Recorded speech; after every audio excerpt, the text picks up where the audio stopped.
Au moment où la voiture m'a percuté, mon monde a volé en éclats. Pas seulement mes os, mais chaque parcelle d'espoir que je nourrissais.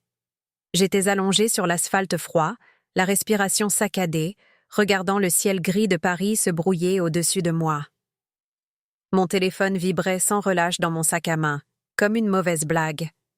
Aujourd'hui, je vais vous raconter quelque chose que je n'aurais jamais pensé partager. Et si, ne serait-ce qu'une seconde, cela vous semble familier, je vous demande seulement d'aimer cette vidéo et de vous abonner. Cela m'aidera à continuer à ouvrir mon cœur. Je m'appelle Hélène, et à 72 ans, je pensais savoir à quoi ressemblait l'amour. J'avais tort. J'avais tout faux. Pendant des décennies, j'ai vécu dans un petit 3 pièces à Montreuil, entouré par les bruits familiers des rames du RER et des voisins parlant des langues qui peignaient les murs de chaleur. Mon univers sentait le café soluble et les vieilles photographies, les rêves reportés et les espoirs soigneusement pliés comme le linge du dimanche. Chaque matin, je me réveillais à 5h30 au son strident de mon vieux réveil. Ma routine ne changeait jamais. D'abord le café, noir, parce que le lait coûtait de plus en plus cher. Ensuite, je vérifiais mon téléphone, espérant un texto de bonjour de ma fille Sophie, ou peut-être un appel de mon fils Mathieu. Le silence était toujours assourdissant. Les murs de mon appartement étaient couverts de leurs photos. La remise de diplôme de Sophie à Sciences Po, pour laquelle j'avais cumulé 3 emplois afin de payer ses frais de scolarité. Le mariage de Mathieu à Deauville, où je n'avais pas été invitée au dîner la veille, parce qu'il n'y avait pas assez de place. Les photos de classe de leurs enfants, des petits-enfants que je voyais peut-être 2 fois par an si j'avais de la chance. Ce mardi matin de mars a commencé comme tous les autres. Le ciel avait la couleur du béton vieilli, typique de la région parisienne au début du printemps. Je m'étais emmitouflée dans mon vieux manteau bleu marine usé, celui avec le bouton mal fixé que je me promettais toujours de recoudre. Je marchais pour prendre le bus 122 pour me rendre à mon travail de femme de ménage, dans une tour de bureau à La Défense. Même à mon âge, je ne pouvais pas me permettre de prendre ma retraite. Pas quand Sophie avait besoin d'argent pour son crédit immobilier et que Mathieu s'attendait à ce que je l'aide avec les frais de l'école privée de ses enfants.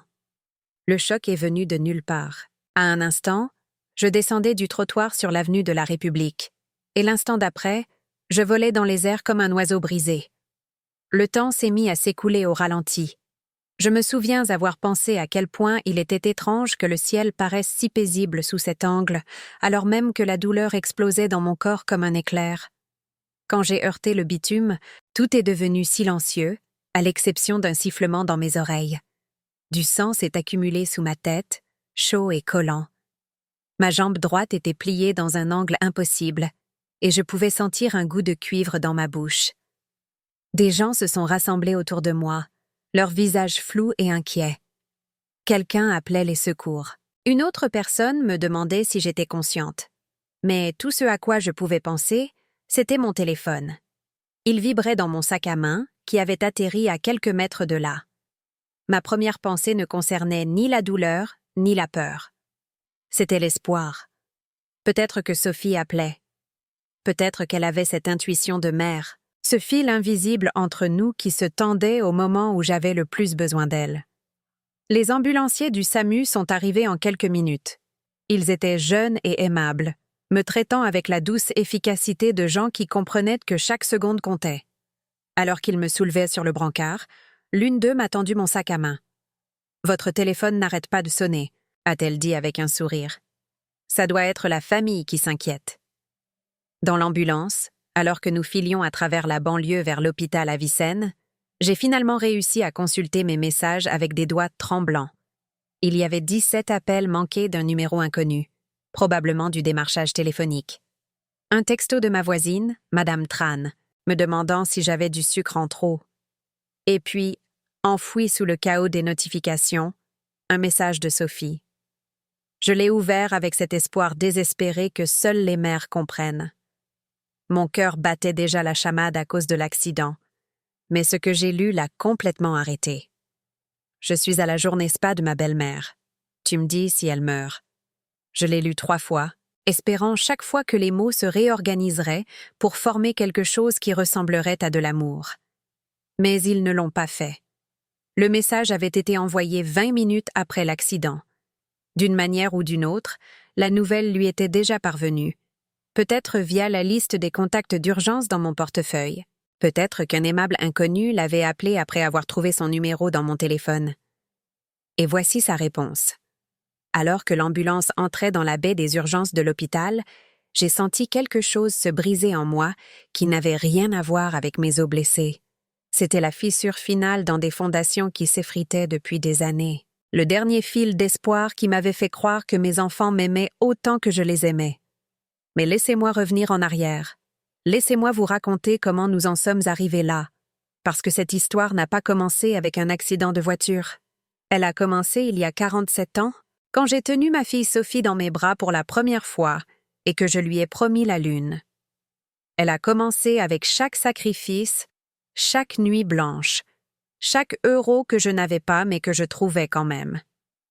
J'ai élevé Sophie et Mathieu seuls après que leur père nous a quittés, quand Sophie avait 8 ans et Mathieu 5.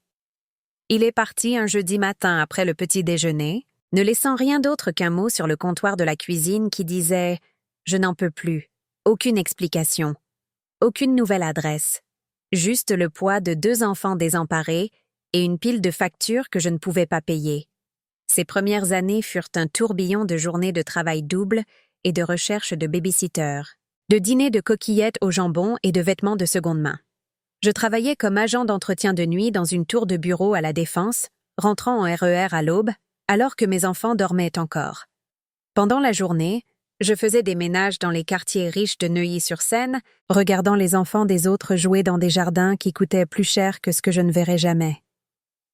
Mais je me disais que ça en valait la peine.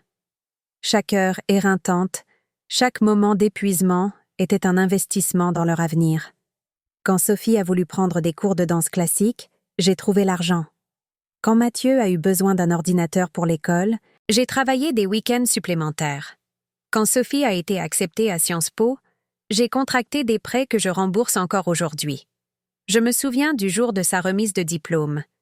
J'étais assise dans ce grand amphithéâtre, portant ma plus belle robe. Une robe bleu marine que j'avais achetée dans une friperie et que j'avais retouchée moi-même. J'ai regardé ma fille traverser cette estrade, son diplôme à la main, et j'ai pleuré de fierté. Elle était la première personne de notre famille à obtenir un diplôme universitaire. Elle allait avoir la vie que je n'avais jamais pu avoir. Après la cérémonie, elle m'a serré brièvement dans ses bras, à peine assez longtemps pour que le photographe immortalise l'instant. « Merci, maman », a-t-elle dit. Mais ses yeux cherchèrent déjà ses amis dans la foule, son nouveau monde qui semblait soudain trop sophistiqué pour une femme de ménage de Montreuil. Mathieu a suivi un chemin différent. Il a fait un CAP, est devenu électricien et s'est marié jeune. Sa femme, Valérie, était assez gentille, mais il y avait toujours une distance, comme si j'étais quelque chose à gérer plutôt qu'à aimer. Ils ont eu 2 enfants, Emma et Lucas, de beaux enfants qui m'appelaient Mamie Hélène, avec cette politesse formelle habituellement réservée aux étrangers. Pendant des années, je me suis dit que c'était normal. Les enfants grandissent. Ils construisent leur propre vie. Le fait que mon rôle dans ces vies semblait diminuer chaque année n'était pas un rejet. C'était une réussite. J'avais élevé des adultes indépendants et capables. Mais au fond de moi, dans les moments de calme où j'étais assise seule dans mon appartement à dîner devant la télévision, je savais que quelque chose n'allait pas. L'amour ne devrait pas ressembler à une transaction. La famille ne devrait pas être comme un travail à temps partiel dont on se fait lentement licencier. Les appels téléphoniques sont devenus des demandes. « Maman, je suis un peu juste pour le crédit ce mois-ci. Pourrais-tu m'aider ?» La voix de Sophie prenait cette qualité douce de petite fille qui me faisait fondre. Comment pouvais-je dire non? Elle avait des difficultés, travaillant comme coordinatrice marketing pour une petite entreprise à Paris. Le loyer était astronomique, le coût de la vie écrasant. Je vérifiais mon livret A, le modeste pécule que j'avais constitué euro par euro pendant des décennies, et je lui virais tout ce dont elle avait besoin. Parfois c'était 300 €, parfois c'était 1000. Je ne lui ai jamais demandé quand elle me rembourserait parce que demander, c'était comme mettre un prix sur l'amour. Mathieu était différent mais pas moins coûteux. Ses demandes passaient par Valérie, ce qui, d'une certaine manière, les rendait plus légitimes.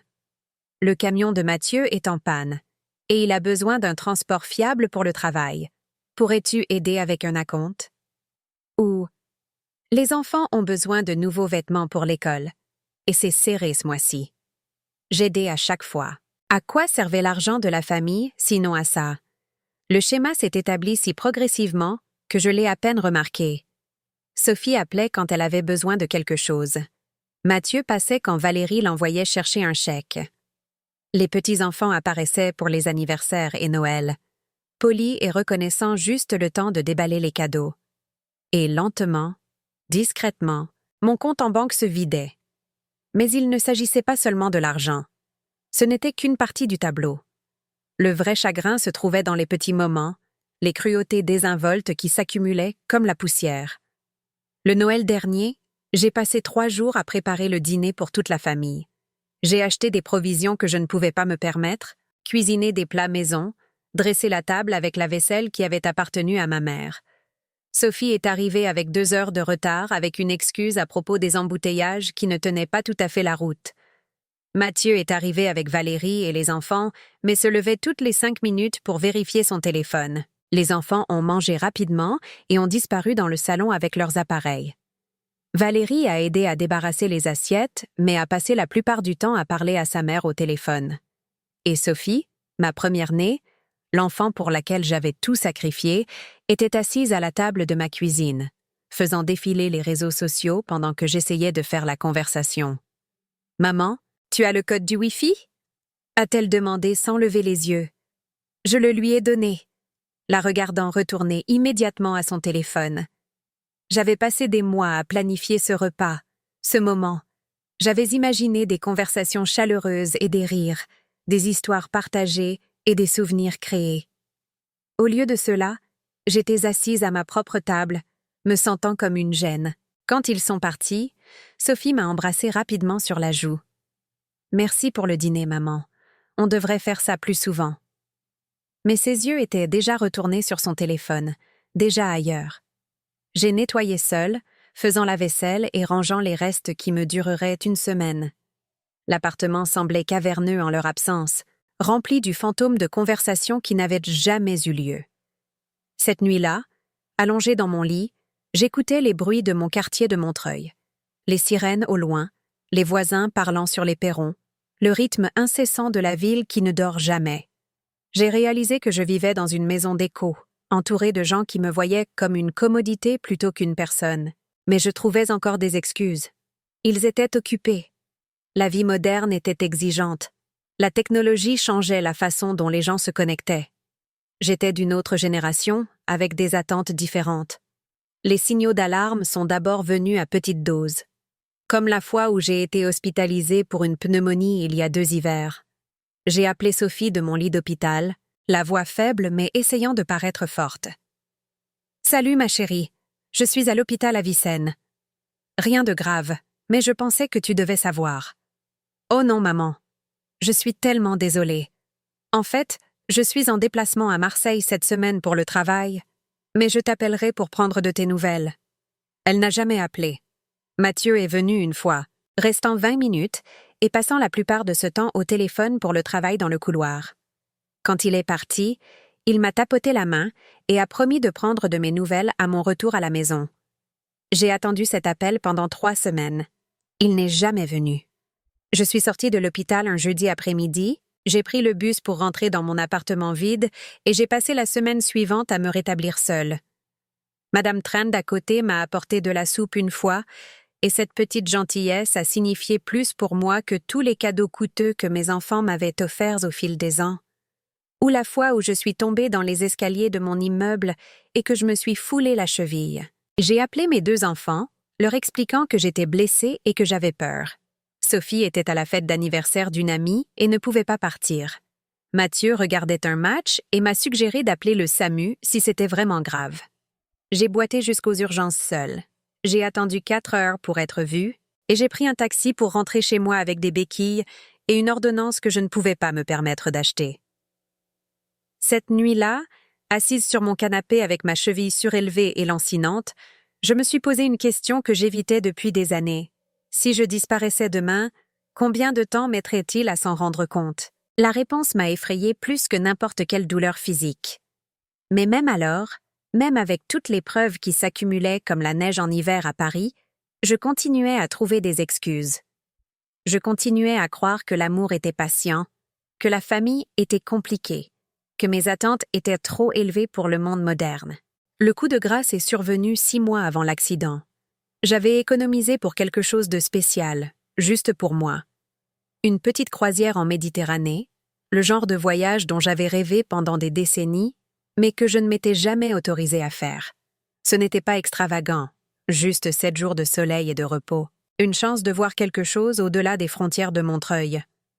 J'avais économisé 8 000 € en 2 ans, mettant de l'argent de côté, 20 € par-ci, 20 € par-là.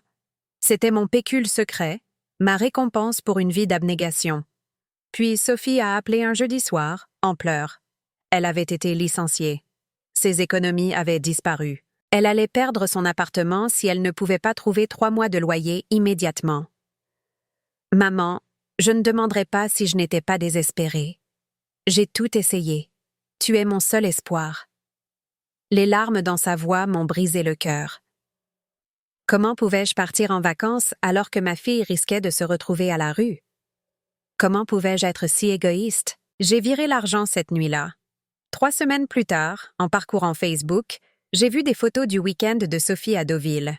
Elle était dans un hôtel spa avec son amie Rebecca, toutes deux resplendissantes dans des peignoirs moelleux, des coupes de champagne levées vers l'objectif. La légende disait « Parfois, il faut juste se faire plaisir. Ali, prendre soin de soi.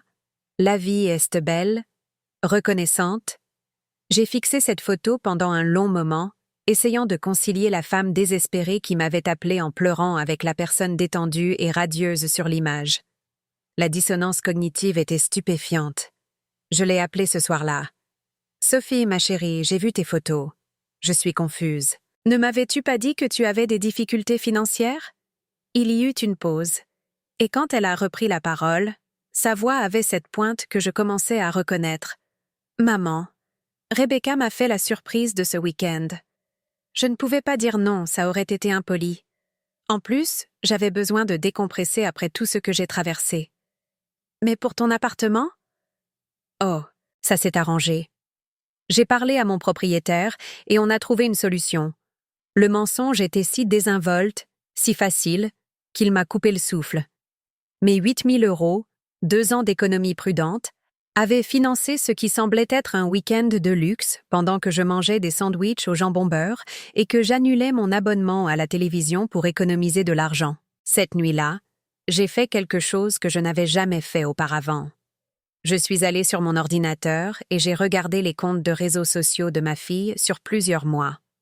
Ce que j'ai trouvé était un catalogue de dîners coûteux, d'achats de créateurs, de week-ends et d'expériences de luxe qui peignaient un tableau très différent de la jeune femme en difficulté qui m'appelait régulièrement pour une aide financière.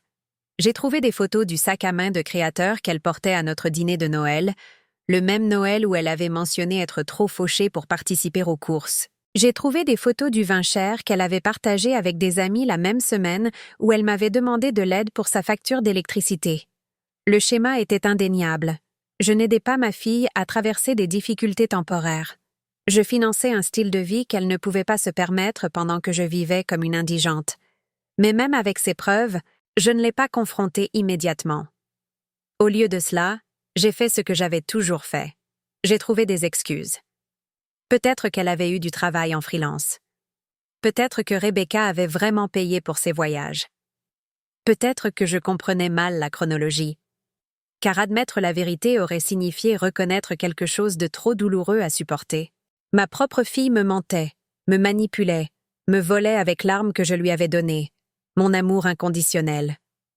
La prise de conscience aurait pu rester enfouie pour toujours si ce n'était pas pour ce qui s'est passé 3 semaines avant l'accident. Je nettoyais le tiroir de mon bureau quand j'ai trouvé un vieux relevé de compte qui avait été mal classé. Il datait de 2 ans, montrant un solde qui m'a fait sursauter. Je l'ai comparé à mon solde actuel et j'ai senti mon estomac se nouer. En 2 ans, j'avais donné à mes enfants plus de 30 000 €. 30 000 € que j'avais économisés grâce à des décennies de travail au SMIC. de l'argent qui représentait des années de ma vie, des sacrifices que j'avais faits, des rêves que j'avais reportés. Je me suis assise à la table de ma cuisine avec une calculatrice et une pile de relevés de compte, additionnant les virements et les retraits d'espèces marqués Aide Sophie et Urgence Mathieu. Le total était stupéfiant. C'était plus que ce que la plupart des gens de mon âge avaient en épargne retraite. C'était plus que ce que j'avais jamais dépensé pour moi-même de toute ma vie. Et qu'est-ce que j'avais en retour? J'ai regardé mon appartement avec des yeux neufs. Les meubles avaient des décennies, tenus ensemble avec du ruban adhésif et des prières. Mes vêtements provenaient soit de friperies, soit étaient si vieux qu'ils pouvaient être considérés comme vintage. Mon réfrigérateur était vide à l'exception de l'essentiel. Je vivais comme quelqu'un dans la pauvreté tout en finançant les aspirations de classe moyenne de mes enfants. Cette nuit-là, j'ai pris une décision qui semblait à la fois terrifiante et libératrice. J'allais leur parler, à tous les deux. J'allais exposer les chiffres, expliquer ma situation et demander une certaine reconnaissance de ce que j'avais sacrifié pour leur confort. J'ai répété la conversation dans ma tête pendant des jours. Je serais douce mais claire. J'exprimerais mes besoins sans les faire culpabiliser. Je demanderais de la compréhension, une certaine considération pour mon propre avenir, peut-être un petit plan de remboursement qui ne les accablerait pas, mais m'aiderait à retrouver une certaine stabilité financière. J'ai d'abord appelé Sophie, un samedi matin où je savais qu'elle serait détendue. « Salut ma chérie, tu as quelques minutes pour parler? Il y a quelque chose d'important dont je dois discuter avec toi. »« Bien sûr, maman, mais fais vite. Je rejoins des amis pour un brunch dans 1 heure. » J'ai pris une profonde inspiration et je me suis lancée dans mon discours soigneusement préparé. J'ai expliqué ma situation financière doucement et honnêtement. Je lui ai parlé des relevés de compte, du montant total que j'avais donné au fil des ans, de mes propres besoins en tant que femme vieillissante vivant seule. « Je ne demande pas que tu me rendes tout, » ai-je dit prudemment. « Je comprends que l'argent entre membres de la famille n'est pas toujours un prêt, mais j'espère que nous pourrons trouver une sorte de plan où peut-être tu pourrais m'aider de temps en temps, ou du moins ne pas avoir besoin de mon aide aussi souvent. » Le silence à l'autre bout du fil s'est étiré si longtemps que j'ai cru que l'appel avait été coupé. « Maman ?»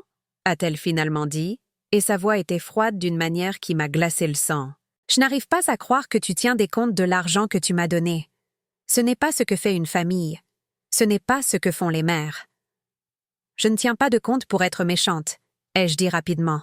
« J'essaie juste de... » « Tu essaies de me faire culpabiliser d'avoir accepté l'aide de ma propre mère.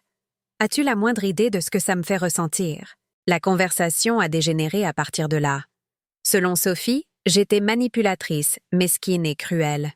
Je transformais l'amour en une transaction commerciale. Je la faisais se sentir mal d'avoir accepté de l'aide pendant des moments vraiment difficiles. D'ailleurs, a-t-elle ajouté, ce n'est pas comme si tu utilisais cet argent pour quelque chose d'important. De quoi as-tu besoin d'argent? De toute façon, ton loyer n'est pas cher, tu ne vas nulle part, tu ne fais rien. Au moins, moi, je l'utilisais pour construire ma vie. Les mots m'ont frappé comme des coups.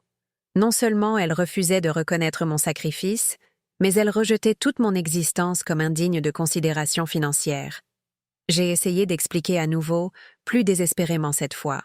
Je lui ai parlé de mes craintes de vieillir sans économie, de la hausse du coût des soins de santé, de mes rêves de peut-être voyager ou d'avoir quelques petits luxes dans mes dernières années.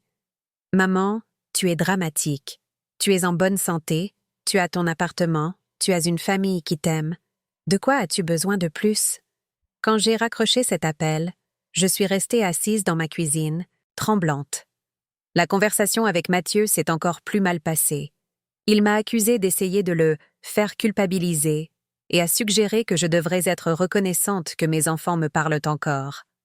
Beaucoup de personnes âgées meurent seules, oubliées par leur famille, a-t-il dit, et la menace dans sa voix était sans équivoque. Tu devrais y penser avant de commencer à faire des demandes. Pour la première fois de ma vie, j'ai vu mes enfants clairement. Ce n'étaient pas de jeunes adultes en difficulté qui avaient parfois besoin d'aide. C'étaient des personnes adultes qui avaient découvert que manipuler mon amour était plus facile que de gérer leurs propres finances. Je n'étais pas une mère pour eux. J'étais une ressource à exploiter jusqu'à épuisement. Cette nuit-là, j'ai fait quelque chose que je n'avais pas fait depuis des années. J'ai pleuré. Des sanglots profonds et déchirants qui venaient d'un endroit que j'avais gardé verrouillé pendant des décennies. J'ai pleuré pour la mère qui avait tout donné et n'avait rien reçu en retour. J'ai pleuré pour la femme qui s'était épuisée au travail pour des enfants qui la voyaient comme un distributeur automatique de billets. J'ai pleuré pour toutes les années que j'avais passées à trouver des excuses pour un comportement inexcusable. Mais quelque part dans ce flot de chagrin, quelque chose d'autre a émergé. La colère. Une colère pure, propre, et juste d'avoir été exploitée par les personnes qui étaient censées m'aimer le plus. Pour la première fois en 72 ans, j'ai senti le frémissement de quelque chose qui était en sommeil depuis si longtemps que je le reconnaissais à peine. La volonté de me battre. L'accident s'est produit 3 semaines plus tard, ce mardi matin gris, alors que je marchais pour prendre le bus. Alors que j'étais allongée sur le trottoir, ensanglantée et brisée, j'ai réalisé que la douleur physique n'était rien comparée à ce que j'avais enduré émotionnellement. Au moins, la voiture qui m'avait heurtée était honnête quant à son impact. Aux urgences, alors que les médecins examinaient mes blessures et que les infirmières me posèrent des questions sur mon niveau de douleur, je n'arrêtais pas de penser à ce texto. Tu me dis si elle meurt. Pas un. Tu vas bien? Pas un. J'arrive. Pas même un. Je suis désolée que ça soit arrivé. Juste une demande désinvolte d'être informée de ma mort, prise en sandwich entre une mise à jour sur une journée spa et ce que j'imaginais être une indifférence totale à ma souffrance. J'avais une commotion cérébrale, 3 côtes cassées, une fracture de la jambe et de nombreuses contusions. Les médecins voulaient me garder en observation, au moins pour la nuit. Ils ont demandé qui ils devaient appeler, qui s'occuperait de moi à ma sortie. J'ai donné le numéro de Sophie parce que c'est ce qu'on fait. C'est ma fille. C'est mon contact d'urgence. Sûrement, malgré notre récente dispute, elle viendrait quand j'aurais vraiment besoin d'elle. Elle n'est jamais venue. Mathieu est arrivé 6 heures après mon admission, restant juste assez longtemps pour signer des papiers et assurer au personnel médical que j'avais un soutien familial. Il ne m'a pas demandé comment je me sentais. Il ne m'a pas tenu la main, ni caressé les cheveux, ni fait aucune des choses que j'avais faites pour lui d'innombrables fois quand il était malade enfant. Au lieu de cela, il se tenait au pied de mon lit d'hôpital, lisant quelque chose sur son téléphone, pendant qu'une infirmière expliquait mes instructions de sortie. « Maman, je ne peux pas rester ce soir, » a-t-il dit sans lever les yeux. « Valérie a un truc pour le travail, et il faut quelqu'un pour garder les enfants. Mais ça va aller. C'est juste des bleus et des contusions, non? Juste des bleus et des contusions. 3 côtes cassées, une jambe fracturée et un traumatisme crânien qui m'avait laissée étourdie et nauséeuse étaient considérés comme des inconvénients mineurs qui ne devaient pas interférer avec ses plans pour la soirée. « Est-ce que Sophie viendra ?» ai-je demandé faiblement. « Je ne pense pas. Elle a dit qu'elle était très occupée par le travail.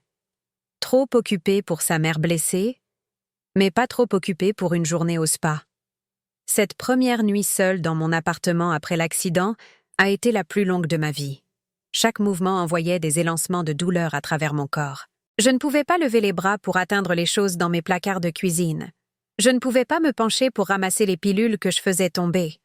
Je ne pouvais pas me doucher ni changer de vêtements sans aide.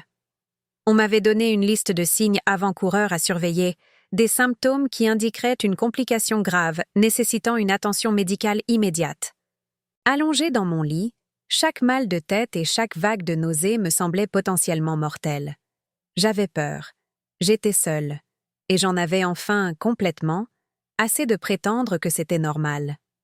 Le lendemain matin, à travers le brouillard des analgésiques, j'ai fait quelque chose qui m'a semblé révolutionnaire. J'ai changé les informations de contact de Sophie dans mon téléphone. Au lieu de « Sophie, fille », j'ai simplement mis « Sophie ». C'était un petit geste, mais j'ai eu l'impression de récupérer une partie essentielle de moi-même. Puis j'ai fait quelque chose d'encore plus radical. J'ai appelé ma banque. « Je voudrais ouvrir un nouveau compte d'épargne », ai-je dit au conseiller. Un qui nécessite 2 pièces d'identité et un code de sécurité pour y accéder. Pas de virement en ligne, pas de virement par téléphone. Je veux qu'il soit aussi difficile que possible de sortir de l'argent de ce compte. Le conseiller était perplexe, mais arrangeant. Au cours de la semaine suivante, alors que je me rétablissais dans une solitude douloureuse, j'ai déplacé le peu d'argent qu'il me restait sur ce nouveau compte protégé. Pour la première fois depuis des années, j'avais des économies auxquelles mes enfants ne pouvaient pas accéder avec une histoire triste et de la manipulation émotionnelle. C'était comme mettre un verrou sur ma porte d'entrée après des années à la laisser grande ouverte. Mais la vraie transformation se produisait dans ma tête. Allongée sur mon canapé jour après jour, dépendante de la gentillesse de voisins qui me connaissaient à peine mieux que mes propres enfants, j'ai commencé à voir ma vie sous un autre angle. Madame Tran m'a apporté de la soupe tous les soirs pendant une semaine. Elle ne parlait pas beaucoup français, mais elle vérifiait mes bandages et m'aidait à aller aux toilettes quand la marche était trop douloureuse. Elle n'a jamais rien demandé en retour, ne m'a jamais fait sentir comme un fardeau, n'a jamais suggéré que m'aider était un inconvénient. Monsieur Da Silva d'en bas a proposé de faire mes courses, refusant d'accepter de l'argent pour l'essence ou d'être payé pour son temps. Quand j'ai essayé de lui donner de l'argent pour les courses, il a semblé véritablement insulté. La famille, ça s'entraide, a-t-il dit dans son français prudent. Vous êtes une bonne voisine. On prend soin de vous. La famille, ça s'entraide. Les mots ont résonné dans mon esprit pendant des jours. Ces gens, qui ne me devaient rien, me traitaient avec plus d'égard que mes propres enfants ne l'avaient fait depuis des années. J'ai commencé à comprendre quelque chose qui aurait dû être évident, mais qui avait été obscurci par des décennies de conditionnement maternel. L'amour n'est pas censé être une transaction à sens unique. Les familles sont censées s'entraider, pas seulement des enfants qui extraient des ressources de leurs parents jusqu'à ce qu'ils soient épuisés. Le tournant est arrivé 2 semaines après l'accident. Je pouvais enfin marcher sur de courtes distances sans douleur atroce, et j'ai décidé de m'aventurer jusqu'à la petite épicerie du coin pour acheter du café. C'était ma première sortie indépendante depuis l'accident, et je me sentais nerveuse mais déterminée. Alors que je payais mes articles, mon téléphone a sonné. Le nom de Sophie est apparu sur l'écran, et pendant un instant, mon cœur a bondi avec le vieil espoir familier. Peut-être qu'elle appelait pour prendre de mes nouvelles. Peut-être qu'elle avait réalisé à quel point elle avait mal géré ma blessure. Peut-être qu'elle voulait s'excuser, aider, être la fille que j'avais élevée. « Salut ma chérie », ai-je répondu, essayant de cacher mon empressement. « Maman, Dieu merci tu réponds. J'essayais de trouver comment payer ma facture de carte de crédit, et je suis complètement coincée. Je sais qu'on a eu cette conversation bizarre il y a quelques semaines, mais c'est une vraie urgence. Pourrais-tu m'aider avec peut-être 1500 €? Je suis restée plantée dans cette épicerie, entourée des sons et des odeurs familiers de mon quartier, et j'ai senti quelque chose mourir en moi. Pas le reste de mon amour pour elle. Je n'étais pas sûre que cela disparaîtrait un jour complètement, mais le reste de ma volonté de prétendre que c'était acceptable. « Sophie, » ai-je dit doucement, « j'ai été renversée par une voiture il y a 2 semaines. Je sais, maman, et c'est terrible. Mais tu vas évidemment bien si tu réponds au téléphone. C'est vraiment urgent. Le paiement de ma carte de crédit est dû demain. Évidemment bien. 3 côtes cassées, une jambe fracturée, une commotion cérébrale et 2 semaines de convalescence dans l'isolement, et j'allais évidemment bien parce que je pouvais répondre à un appel téléphonique. « Je ne peux pas t'aider avec de l'argent en ce moment, » ai-je dit. « Comment ça, tu ne peux pas m'aider? Tu es ma mère. » C'est ce que font les mères. Voilà encore. La supposition que mon seul but dans la vie était de résoudre ces problèmes, combinée au rejet complet de mes propres besoins, de ma propre vie, de ma propre humanité. Être ta mère ne signifie pas être ton distributeur de billets, ai-je dit, et les mots semblaient étranges dans ma bouche, comme si je parlais une langue étrangère que j'apprenais à peine. La conversation qui a suivi a été moche. Sophie m'a accusée d'être égoïste, de la punir pour notre dispute précédente, de ne pas me soucier de son bien-être. Elle m'a traitée d'amère et de méchante. Elle a menacé de couper tout contact si je ne l'aidais pas, et pour la première fois dans notre relation, je ne me suis pas effondrée. « Je suis désolée que tu le prennes comme ça », ai-je simplement dit. Puis j'ai fait quelque chose qui m'a semblé à la fois terrifiant et libérateur. J'ai raccroché. Debout dans cette épicerie, entourée du joyeux chaos de la vie normale, j'ai réalisé que je venais de franchir une ligne dont je n'avais même jamais soupçonné l'existence. J'avais fait passer mes propres besoins avant les désirs de ma fille. J'avais refusé de sacrifier mon bien-être pour sa commodité. J'avais dit non. Le mot semblait étranger mais puissant, comme si je découvrais que j'avais un super pouvoir que je n'avais jamais su posséder. Ce soir-là, Mathieu a appelé. Apparemment, Sophie lui avait rapporté mon comportement déraisonnable. Il était plus en colère que je ne l'avais jamais entendu. « Qu'est-ce qui te prend ?» a-t-il exigé. « Sophie m'a raconté votre conversation d'aujourd'hui, et je n'arrive pas à croire à quel point tu es égoïste. C'est ta fille. Elle a besoin d'aide, et tu joues à des jeux. » « Je ne joue pas à des jeux, » ai-je dit. « J'essaie de me remettre d'un accident de voiture, et je ne peux pas me permettre de continuer à donner de l'argent que je n'ai pas. Tu as de l'argent.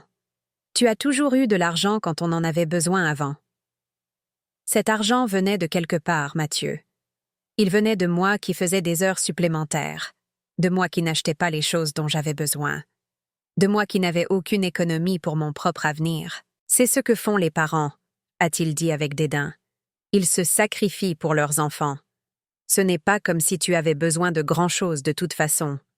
Voilà encore. Le rejet désinvolte de mon existence, de mes besoins, de mon droit à avoir des désirs, des rêves et une sécurité dans ma vieillesse. J'ai 72 ans, ai-je dit. Je ne vais pas vivre éternellement. Et quand je ne serai plus là, je ne veux pas quitter ce monde en ayant passé mes dernières années à lutter financièrement pendant que mes enfants vivaient confortablement de mon labeur. Mon Dieu, maman, tu es tellement dramatique. On ne te demande pas de mourir dans la misère. On te demande juste de l'aide de temps en temps. De temps en temps. J'ai pensé à mes relevés de compte, aux 30 000 €, au schéma constant de demande qui avait vidé mes comptes et m'avait laissé incapable de gérer même une urgence mineure. Cette conversation est terminée, ai-je dit, et j'ai raccroché sur lui aussi. 2 appels, 2 raccrochages, 2 relations fondamentalement changées pour toujours. Cette nuit-là, je me suis assise dans mon salon avec un bloc-notes et j'ai commencé à faire des listes. J'ai noté tout ce que je leur avais donné au fil des ans, non pas pour tenir les comptes, mais pour comprendre l'ampleur de ce que je m'étais infligé. J'ai noté mes dépenses actuelles et mes revenus, calculant combien de temps je pourrais survivre si j'arrêtais complètement de travailler. Puis j'ai noté mes rêves, les voyages que je voulais faire, les cours que je voulais suivre, les petits luxes que je ne m'étais jamais permis. Pour la première fois depuis des décennies, je me suis permis d'imaginer une vie où mon argent serait dépensé pour mon propre bonheur au lieu de la commodité des autres. C'était une liste courte, modeste et réalisable. Une croisière quelque part au soleil, un cours de photographie, peut-être un petit appartement avec une meilleure luminosité et une vue sur autre chose que le mur de briques de l'autre côté de la cour. Aucun de ces rêves n'était extravagant, mais ils exigeaient tous quelque chose que je n'avais jamais eu. La conviction que je méritais de dépenser de l'argent pour mon propre bonheur. En regardant cette liste, j'ai pris une décision qui aurait semblé impossible quelques semaines plus tôt. J'allais vivre pour moi.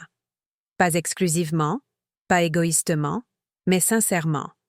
J'allais traiter mes propres besoins comme légitimes et importants. J'allais apprendre à compter pour moi-même. Le téléphone a sonné sans arrêt pendant les jours suivants. Sophie appelait avec des histoires de plus en plus désespérées sur des urgences financières.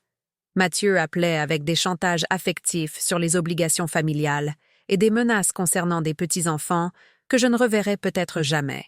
Même Valérie a appelé, essayant de jouer les médiatrices tout en expliquant simultanément pourquoi je devrais leur donner de l'argent. J'ai laissé chaque appel aller sur la messagerie vocale.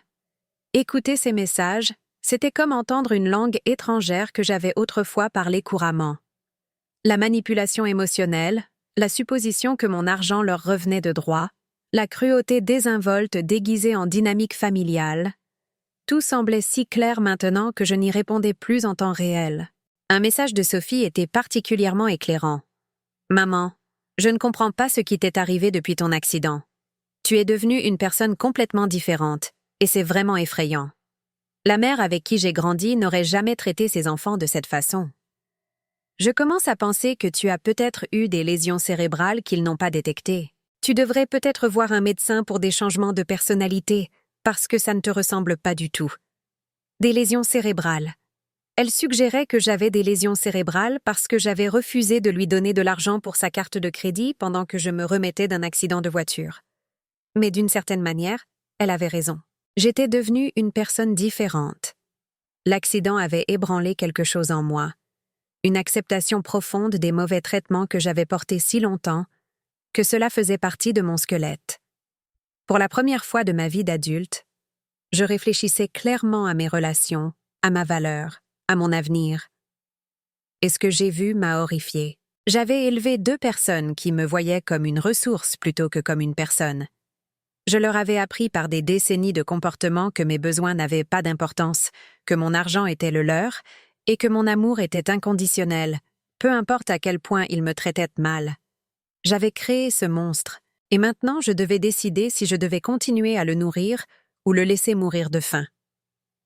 3 semaines après l'accident, je me sentais assez forte pour prendre le métro jusqu'à Paris. J'avais rendez-vous avec une avocate dans une permanence juridique gratuite, quelque chose que j'avais arrangé pendant une de mes nuits blanches à planifier ma nouvelle vie. L'avocate était une jeune femme nommée Amandine qui a écouté mon histoire avec ce calme professionnel qui vient de l'habitude d'entendre des choses terribles tous les jours. J'ai expliqué ma situation avec soin, en essayant de ne pas ressembler à une vieille femme amère se plaignant d'enfants ingrats. « Je veux protéger ce qui reste de mon argent », ai-je dit. « Je veux m'assurer que si quelque chose m'arrive, mes biens iront là où je le choisis et non là où les gens supposent qu'ils devraient aller. » Amandine a hoché la tête. « Vous seriez surprise de la fréquence à laquelle je vois des situations comme celle-ci, des enfants adultes qui se sentent en droit de disposer des ressources de leurs parents, des parents qui ont été conditionnés à croire que dire non fait d'eux de mauvaises personnes. » Elle m'a aidé à rédiger un testament qui reflétait mes véritables souhaits plutôt que les attentes de la société. Elle m'a expliqué mes droits concernant mon propre argent, mes propres biens, mes propres décisions. Elle a clairement indiqué que choisir de ne pas soutenir financièrement des enfants adultes n'était ni égoïste ni inhabituel. C'était normal. « Votre argent est à vous », a-t-elle simplement dit. « Vous l'avez gagné, vous l'avez économisé, et c'est vous qui décidez comment il est utilisé. » Point final. En sortant de ce bureau d'aide juridique, je me sentais plus légère que je ne l'avais été depuis des années. Pour la première fois, j'avais la confirmation professionnelle de quelque chose que j'avais commencé à soupçonner. Je n'étais pas folle, égoïste ou méchante. J'étais juste une femme qui avait enfin appris à se valoriser. Mais le véritable test était encore à venir. 2 mois après l'accident, Sophie a appelé avec des nouvelles. « Maman, j'ai beaucoup réfléchi depuis notre dispute, et je veux m'excuser. Je sais que j'ai dit des choses dures, et je réalise que je n'ai pas été aussi prévenante que j'aurais dû l'être concernant ta situation. » Pendant un instant, j'ai senti le vieux frémissement familier de l'espoir. Peut-être qu'elle avait vraiment appris quelque chose. Peut-être que la crise l'avait forcée à réévaluer notre relation. Peut-être que nous pourrions construire quelque chose de plus sain ensemble. « J'apprécie, ma chérie, » ai-je dit prudemment. « Je veux me rattraper. Je pensais que peut-être on pourrait organiser un bon dîner ensemble, juste toutes les 2. C'est moi qui invite. Et je voulais te suggérer quelque chose qui pourrait nous aider toutes les 2. » Ça y est, pensais-je. J'ai regardé du côté des prêts viagers hypothécaires, et je pense que ce serait une solution parfaite pour toi. Tu pourrais obtenir une somme d'argent importante de la valeur de ton appartement, ce qui t'aiderait à te sentir plus en sécurité financièrement, et alors tu n'aurais plus à t'inquiéter de l'argent quand on aura besoin d'aide de temps en temps. Un prêt viager hypothécaire. Elle voulait que j'hypothèque mon appartement, le seul bien que je possédais entièrement, la seule sécurité que j'avais, pour que je puisse me permettre de continuer à lui donner de l'argent. « Sophie, » ai-je dit lentement, « laisse-moi m'assurer que je comprends bien. Tu veux que j'emprunte sur la valeur de mon appartement pour pouvoir me permettre de te donner de l'argent? Ce n'est pas emprunter, maman. C'est accéder à ton capital. L'argent est là, il ne sert à personne. De cette façon, tu aurais des liquidités, et notre famille pourrait fonctionner normalement à nouveau. Notre famille pourrait fonctionner normalement. » Traduction. Je pourrais recommencer à financer son style de vie pendant qu'elle me traiterait comme un distributeur automatique pratique. « Et qu'est-ce qui se passera quand je mourrai ?» ai-je demandé. « Eh bien, la banque possédera l'appartement. Mais tu n'en auras plus besoin, et nous hériterons de l'argent qui restera sur tes comptes. C'est une situation gagnant-gagnant. Une situation gagnant-gagnant où je renonçais à la sécurité de mon logement pour qu'elle puisse avoir de l'argent de poche, et ma mort devenait un avantage financier pour elle. Je suis restée assise dans ma cuisine, regardant ces mêmes murs qui avaient été témoins de décennies de mes sacrifices, et j'ai senti quelque chose se mettre en place. Ce n'était plus du chagrin, ni de la colère, ni de la déception. C'était de la clarté. Sophie, ai-je dit, je dois te dire quelque chose, et j'ai besoin que tu écoutes attentivement parce que je ne le dirai qu'une seule fois. D'accord. Je ne prendrai pas de prêt viager hypothécaire. Je ne te donnerai plus d'argent. Je ne traiterai pas ma vie comme une ressource à consommer pour ton bénéfice. Si tu veux une relation avec moi, elle doit être basée sur l'amour et le respect, pas sur ce que je peux te fournir financièrement. Le silence s'est étiré entre nous comme un gouffre. Maman, tu commences vraiment à me faire peur. Ça ne te ressemble pas du tout. Tu as raison, ai-je dit. Ça ne me ressemble pas. L'ancienne moi aurait probablement envisagé ce prêt viager. L'ancienne moi aurait trouvé un moyen de continuer à te donner de l'argent, même si cela signifiait compromettre ma propre sécurité. Mais cette femme se tuait lentement à essayer d'acheter l'amour de gens qui la voyaient comme un compte en banque. Ce n'est pas juste. C'est tout à fait juste. Sophie, dans les 2 mois qui ont suivi mon accident de voiture, tu m'as rendu visite exactement 0 fois. Tu as appelé pour prendre de mes nouvelles exactement 0 fois. Mais tu m'as demandé de l'argent 3 fois et tu as suggéré que j'hypothèque mon appartement 1 fois. Cela me dit tout ce que j'ai besoin de savoir sur ce que je représente pour toi. Un autre silence, et quand elle a repris la parole, sa voix était froide. Très bien. Si c'est comme ça que tu veux être, ne t'attends pas à avoir de mes nouvelles, et ne t'attends pas à faire partie de la vie de tes petits-enfants. Je ne veux pas qu'ils soient exposés à ce genre de toxicité. Toxicité. Refuser de m'appauvrir pour sa convenance était toxique. Je suis désolée que tu le prennes comme ça, ai-je dit. Et j'étais désolée. Mais pas assez pour changer d'avis. Après avoir raccroché, je suis restée assise dans ma cuisine pendant un long moment, digérant ce qui venait de se passer. Ma fille venait de menacer de me couper de mes petits-enfants parce que je ne voulais pas hypothéquer mon appartement pour lui donner de l'argent.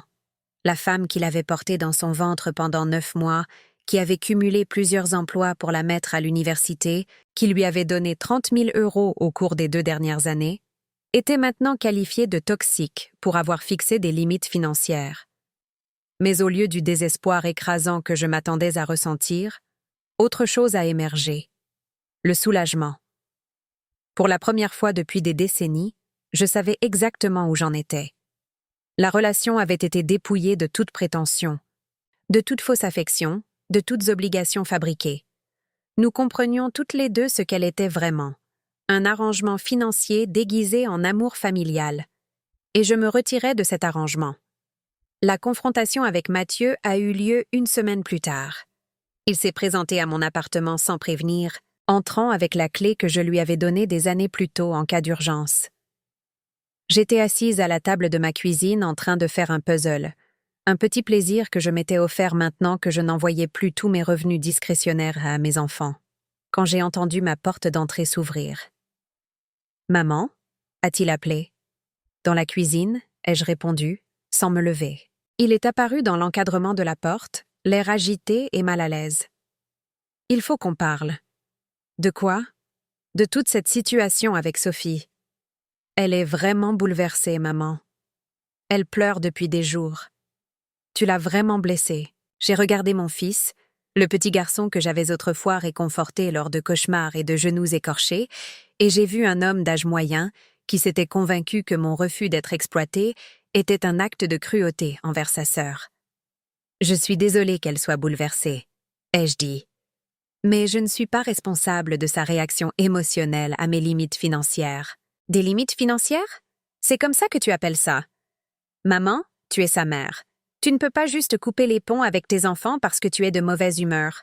Je n'ai coupé les ponts avec personne. J'ai simplement arrêté de donner de l'argent que je ne peux pas me permettre de donner. Tu peux te le permettre. Tu as toujours pu te le permettre avant. Mathieu, assieds-toi. Quelque chose dans mon ton a dû le surprendre car il a obtempéré, prenant le siège en face de moi à ma petite table de cuisine.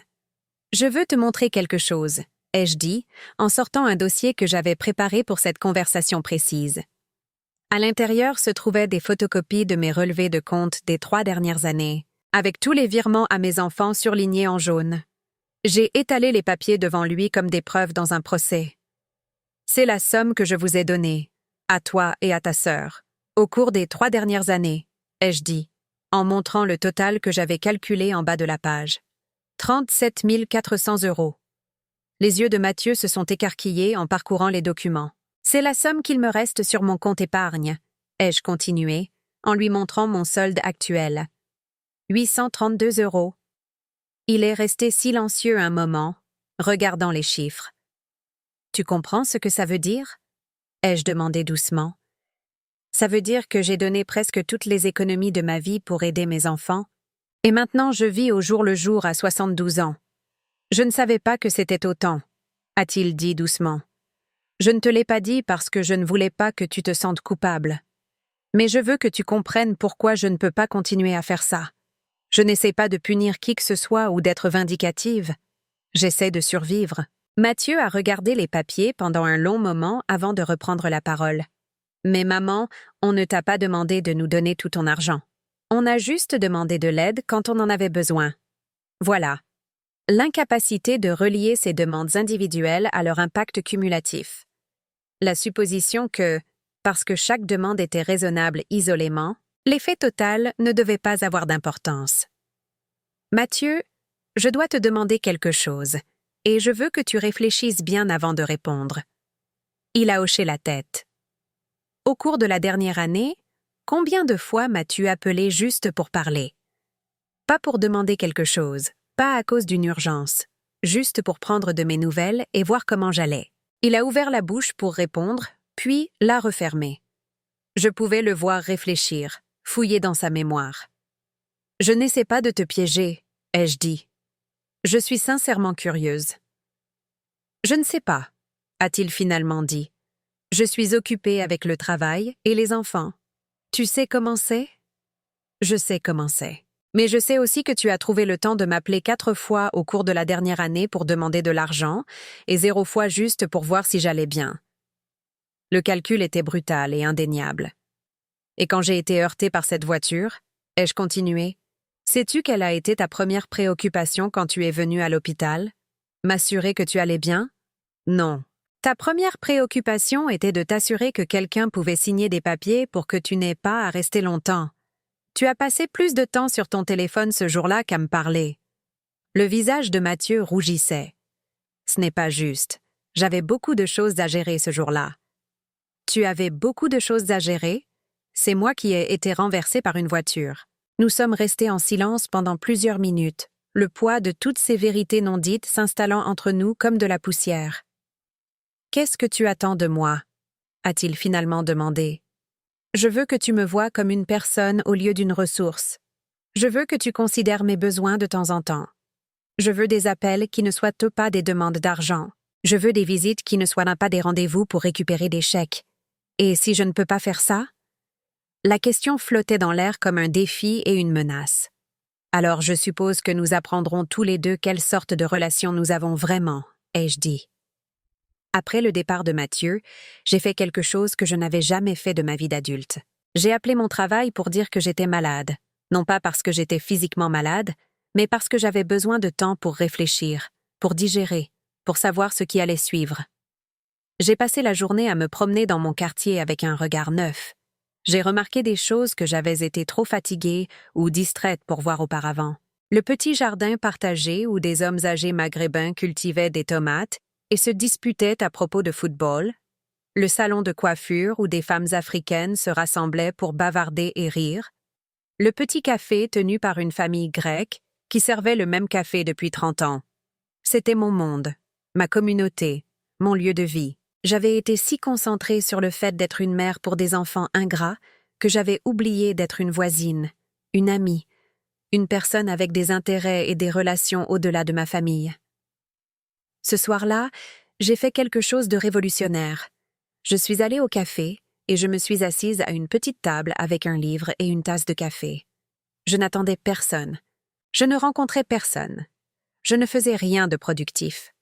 J'existais simplement en public, occupant de l'espace, appréciant ma propre compagnie. Une femme grecque âgée à la table voisine m'a souri. « Bon livre » a-t-elle demandé. « Je viens de le commencer » ai-je répondu. « Mais oui, je pense qu'il le sera. »« Je suis Maria » a-t-elle dit. « Je vous vois tout le temps vous promener dans le quartier, mais on ne s'est jamais parlé. »« Je suis Hélène. Je passe devant votre café depuis 10 ans, mais je n'ai jamais pensé à m'arrêter. »« 10 ans » a-t-elle ri. « Mieux vaut tard que jamais, n'est-ce pas? Nous avons parlé pendant 1 heure, de livres, du quartier, de tout et de rien. Quand je suis finalement partie, Maria m'a serrée dans ses bras comme une vieille amie. « Vous revenez bientôt » a-t-elle dit. « Le mardi, c'est mon jour ici. On parlera plus. » En rentrant chez moi, j'ai réalisé que je venais d'avoir l'interaction sociale la plus agréable que j'avais eue depuis des mois. Personne ne m'avait rien demandé, ne m'avait critiqué pour quoi que ce soit, ni ne m'avait fait sentir que ma valeur première était financière. Maria avait simplement apprécié ma compagnie, et j'avais apprécié la sienne. C'était à ça que ressemblaient les relations normales. Mais la confrontation finale était encore à venir. 1 mois plus tard, j'ai reçu un appel de Valérie, ma belle-fille. C'était la première fois qu'elle m'appelait directement, et je savais que ça ne pouvait pas être une bonne nouvelle. « Hélène, il faut qu'on parle de ce qui se passe avec la famille. »« D'accord. Je pense que tu as mal compris certaines choses. Mathieu et Sophie t'aiment beaucoup, mais ils sont blessés et confus par ton comportement récent. » J'ai failli rire. Valérie allait m'expliquer ce que mes propres enfants ressentaient pour moi.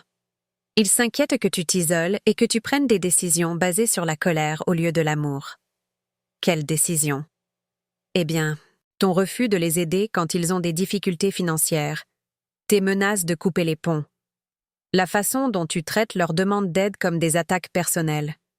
Je l'ai écouté réciter ce récit, une histoire où j'étais la méchante, où le fait de fixer des limites était de la violence psychologique, où les demandes financières de mes enfants étaient raisonnables et mon refus, cruel.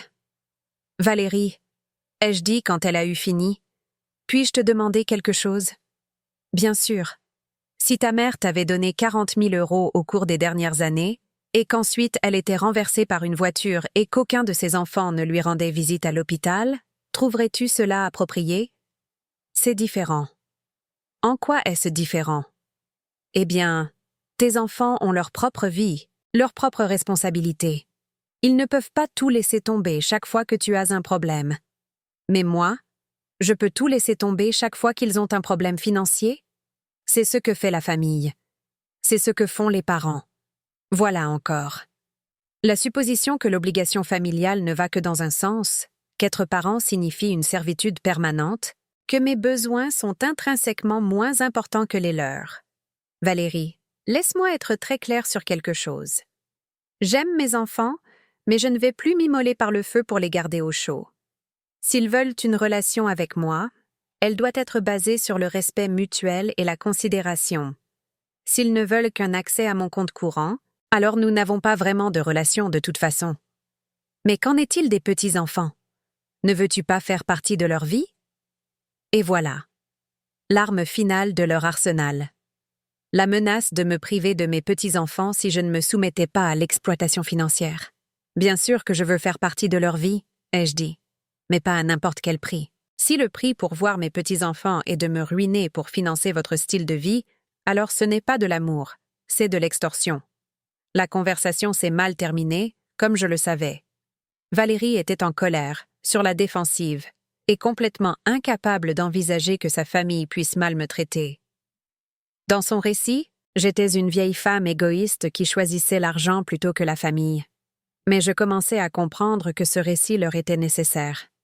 S'ils reconnaissaient que j'étais une personne avec des besoins légitimes, s'ils admettaient que leurs demandes constantes étaient déraisonnables, s'ils reconnaissaient l'ampleur de ce que j'avais sacrifié pour eux, alors ils devraient changer leur comportement. Il était plus facile de me peindre comme la méchante que d'examiner leurs propres actions. Cette nuit-là, j'ai pris une décision qui semblait à la fois terrifiante et libératrice. J'allais arrêter d'attendre qu'ils changent. Arrêtez d'espérer qu'il finirait par me voir comme une personne digne de considération. Arrêtez d'essayer de gagner l'amour de gens qui m'avaient déjà montré exactement à quel point je comptais pour eux. J'allais construire une vie qui ne tournerait pas autour de leur approbation ou de leurs besoins. Le lendemain matin, j'ai fait quelque chose que je n'avais pas fait depuis 30 ans. J'ai appelé l'agence de voyage du quartier et j'ai demandé des forfaits de croisière. « Quel genre d'expérience recherchez-vous » a demandé l'agente. « Quelque chose que je peux me permettre avec ma retraite, » ai-je dit. Un endroit chaud. Quelque chose qui ressemble à une célébration. Elle m'a trouvé une croisière de 7 jours en Méditerranée au départ de Marseille dans 3 mois. Ce n'était pas du grand luxe, mais cela incluait les repas, les animations et la promesse d'un lever de soleil sur une mer que je n'avais jamais vue. Le coût total était exactement ce que j'aurais dépensé pour l'une des urgences de Sophie, mais cette fois, l'argent achèterait des expériences pour moi au lieu de solutions temporaires pour la mauvaise planification de quelqu'un d'autre. J'ai réservé ce jour-là. Pour la première fois de ma vie d'adulte, j'ai dépensé une somme d'argent importante pour mon propre bonheur sans culpabilité, sans hésitation, sans calculer mentalement ce dont mes enfants pourraient avoir besoin à la place. C'était révolutionnaire. J'ai passé les semaines suivantes à me préparer pour la croisière avec une excitation que je n'avais pas ressentie depuis l'enfance.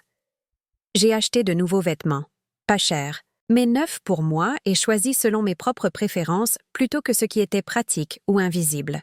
Je me suis fait couper et coiffer les cheveux. J'ai acheté un petit appareil photo pour documenter mon aventure. Mais le changement le plus significatif n'était pas extérieur. C'était le changement progressif dans la façon dont je me voyais. Au lieu d'être une mère dont les enfants ne l'apprécièrent pas, j'ai commencé à me voir comme une femme qui avait passé des décennies à se sacrifier pour des ingrats et qui se choisissait enfin. La libération était enivrante. 2 semaines avant ma croisière, Sophie s'est présentée à mon appartement. Je n'avais pas eu de ses nouvelles depuis notre conversation désastreuse sur le prêt viager, et la voir à ma porte a ravivé toutes les émotions compliquées que j'avais travaillé à surmonter. Elle avait l'air plus vieille, fatiguée d'une manière qui me donnait envie de la réconforter malgré tout ce qui s'était passé entre nous. « On peut parler » a-t-elle demandé. Je l'ai laissée entrer, et nous nous sommes assises dans mon salon comme des étrangères polies. Les photos de son enfance étaient toujours sur mes murs, mais elles ressemblaient à des artefacts de la vie de quelqu'un d'autre. « Maman, j'ai beaucoup réfléchi à notre relation ces derniers temps. J'ai attendu. Je sais que tu as l'impression que je n'apprécie pas tout ce que tu as fait pour moi. Et peut-être que je n'ai pas été aussi reconnaissante que j'aurais dû l'être. C'était la chose la plus proche d'une excuse que j'avais entendue de sa part depuis des années, et j'ai senti l'attraction familière de l'espoir. Mais j'ai besoin que tu comprennes que je ne t'ai jamais demandé de sacrifier autant. C'était ton choix. Et maintenant, j'ai l'impression que tu me punis pour des décisions que tu as prises sans me consulter. L'espoir est mort aussi vite qu'il était apparu. Elle s'excusait pour mes sentiments tout en refusant de reconnaître un quelconque tort de sa part. Elle suggérait que mes sacrifices n'avaient pas été sollicités et que mes limites actuelles étaient une punition. « Sophie, ai-je dit prudemment, quand tu m'as appelée en pleurant à propos de la perte de ton appartement, étais-je censée te consulter pour savoir si je devais t'aider? C'est différent. C'était une urgence. Et quand tu avais besoin d'aide pour ta carte de crédit, ou le paiement de ta voiture, ou ta facture médicale, ou ta caution, c'était aussi des urgences. » Elle est restée silencieuse un moment. « Je ne t'ai jamais demandé de tenir des comptes de tout ça. Je ne tiens pas de compte pour te punir. Je tiens des comptes pour me protéger. Parce que quelque part en chemin, je suis devenue quelqu'un qui pouvait être vidé jusqu'à la dernière goutte sans que personne ne le remarque ou ne s'en soucie. Ce n'est pas juste, n'est-ce pas? Sophie, quand est-ce que tu m'as demandé pour la dernière fois comment j'allais? Pas en prélude à une demande, juste parce que tu te souciais de mon bien-être. » Elle a ouvert la bouche pour répondre, puis l'a refermée. « Je peux te dire exactement quand c'était. » ai-je continué. « C'était jamais. Au cours des 3 dernières années, tu ne m'as jamais appelé juste pour voir si j'allais bien. Je suis occupée, maman. J'ai une vie, une carrière, des responsabilités. Moi aussi. Je travaille, je paie des factures, j'ai des soucis, des peurs et des rêves. Mais d'une manière ou d'une autre, ma vie n'a d'importance que lorsqu'elle croise tes besoins. » Nous sommes restés en silence pendant plusieurs minutes. Je pouvais la voir lutter, voulant argumenter mais incapable de nier les faits fondamentaux de notre relation. « Qu'est-ce que tu attends de moi ?» a-t-elle finalement demandé. C'était la même question que Mathieu avait posée, et j'ai réalisé qu'il ne comprenait vraiment pas à quoi ressemblaient des relations familiales normales. Ils avaient été élevés en pensant que les parents existaient pour servir les enfants, que l'amour ne circulait que dans un sens, que mon rôle était de donner et le leur de prendre. « Je veux que tu me vois comme une personne à part entière, » ai-je dit. « Je veux des appels qui ne soient pas des demandes. Je veux des visites qui ne soient pas des rendez-vous de récupération. Je veux compter pour toi quand je ne te suis pas utile. Mais si j'ai besoin d'aide parfois, tout le monde a besoin d'aide parfois. Mais il y a une différence entre avoir besoin d'aide occasionnellement et s'attendre constamment à ce que quelqu'un d'autre résolve tes problèmes à ta place. » Sophie a regardé autour de mon salon, observant les petites améliorations que j'avais apportées depuis que j'avais décidé d'investir dans mon propre confort. Une nouvelle lampe, quelques coussins, une petite plante qui n'était pas là la dernière fois qu'elle était venue. « Tu sembles différente, » a-t-elle dit. « Je suis différente. Je ne sais pas si j'aime ça. Ce n'est pas grave. Tu n'as pas à aimer ça. Mais tu dois le respecter si tu veux une relation avec moi. » Elle est partie sans dire au revoir. Et j'ai réalisé que nous venions de définir les termes de toute relation future que nous pourrions avoir. J'avais tracé des limites claires, expliqué mes besoins, et précisé que continuer à me traiter comme une ressource financière mettrait fin à tout contact entre nous. C'était maintenant à elle de décider quelle sorte de fille elle voulait être. La semaine avant ma croisière, quelque chose de surprenant s'est produit. Madame Tran a frappé à ma porte avec une invitation à la fête d'anniversaire de son petit-fils. « Il a 8 ans, » a-t-elle dit dans un français prudent. « Très gentil garçon. Il demande des nouvelles de la gentille dame d'à côté qui était blessée. Vous venez? On aura du gâteau. » Je n'avais pas été invitée à une fête d'anniversaire d'enfants depuis des années. Pas depuis que mes propres petits-enfants avaient dépassé l'âge des fêtes. Ou du moins l'âge de m'y inviter. La fête avait lieu dans le petit appartement de Madame Tran, rempli de gens que je reconnaissais dans les couloirs et le hall, mais à qui je n'avais jamais vraiment parlé. 3 générations de la famille Tran, plus des voisins de plusieurs autres appartements, tous célébrant un petit garçon nommé David, qui parlait un français parfait et traduisait entre sa grand-mère et les autres invités. David s'est assuré que j'ai du gâteau et m'a posé des questions sur mon plâtre, qui avait été remplacé par une botte de marche. Il m'a montré ses nouvelles fournitures d'art et a insisté pour que je signe sa collection de cartes d'anniversaire. « Ma grand-mère dit que vous êtes très courageuse », m'a-t-il dit sérieusement. « Elle dit que vous vous êtes fait mal, mais que vous devenez plus forte. » J'ai regardé de l'autre côté de la pièce Madame Tran, qui m'a souri et m'a fait un signe de tête comme si nous partagions un secret. Pendant 2 heures, j'ai fait partie d'une célébration familiale où personne ne m'a rien demandé, où ma présence était désirée plutôt que tolérée, où un enfant était sincèrement heureux de m'avoir là. En retournant à mon appartement cette nuit-là, j'ai réalisé que j'avais une vision complètement erronée de la famille. J'avais été si concentrée sur la famille dans laquelle j'étais née, et la famille que j'avais créée par la naissance, que j'avais manqué la famille qui avait grandi autour de moi, par la proximité et l'attention. Madame Tran, qui m'apportait de la soupe quand j'étais malade. Monsieur Da Silva, qui faisait mes courses quand je ne pouvais pas marcher. Maria du café, qui gardait ma place le mardi après-midi. David Tran, qui demandait de mes nouvelles et avait signé mon plâtre avec un dessin d'arc-en-ciel. Ces gens, qui ne me devaient rien par le sang ou la loi, m'avaient traité avec une gentillesse plus constante que mes propres enfants ne l'avaient fait depuis des années. La nuit avant ma croisière, j'ai fait ma petite valise avec la même excitation que j'avais ressentie enfant avant une sortie spéciale. J'avais 7 jours de lever de soleil sur la mer devant moi, 7 jours de repas que je n'avais pas à cuisiner, d'animations que je n'avais pas à organiser, et de conversations avec des gens qui ne me connaissaient pas comme la mère de quelqu'un ou la ressource de quelqu'un. Je serais juste Hélène, une femme en vacances, occupant de l'espace et s'amusant sans s'excuser. Mais alors que je pliais mes nouveaux vêtements dans la valise, mon téléphone a sonné. Le nom de Mathieu est apparu sur l'écran, et pendant un instant, j'ai envisagé de ne pas répondre. Notre dernière conversation ne s'était pas bien terminée, et je n'étais pas sûre d'avoir l'énergie émotionnelle pour une autre confrontation, mais la curiosité l'a emporté. « Salut Mathieu. » Maman, j'ai entendu dire que tu partais en croisière.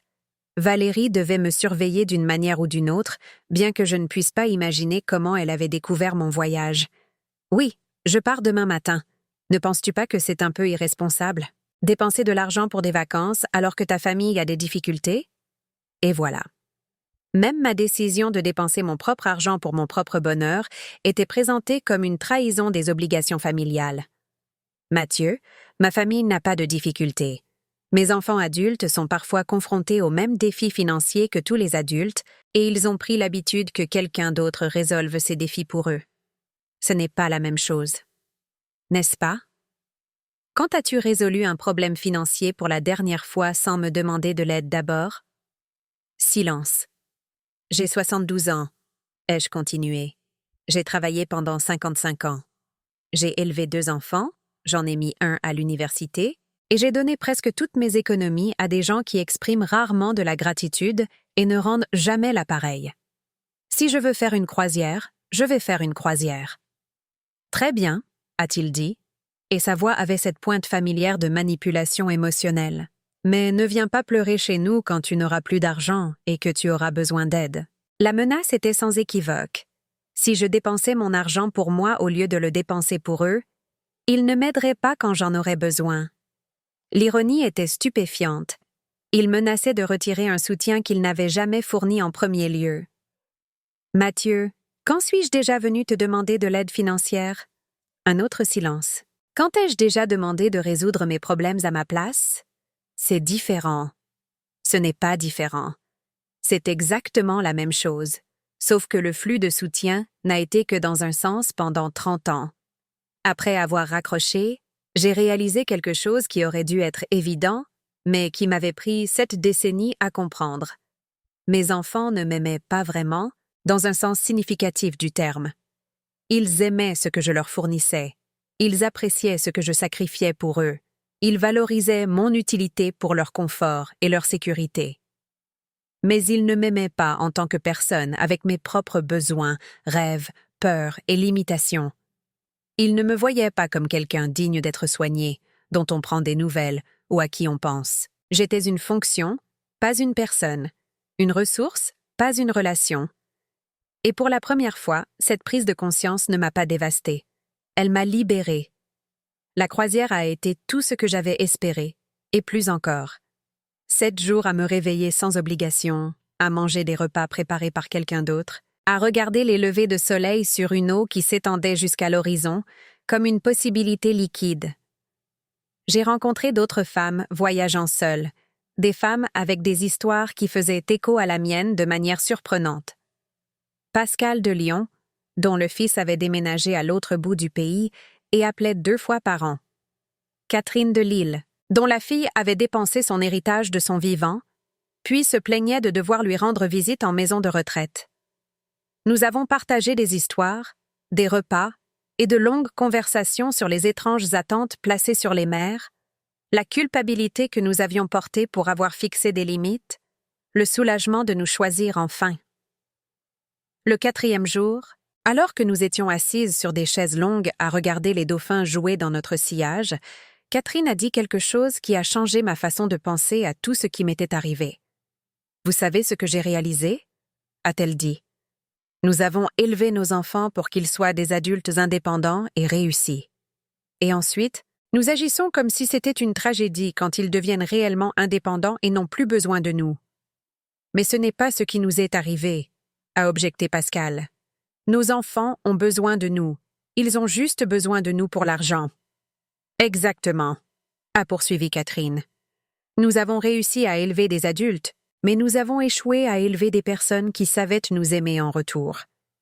Et peut-être que c'est en partie de notre faute, pour leur avoir appris que l'amour signifiait donner sans fin, sans rien attendre en retour.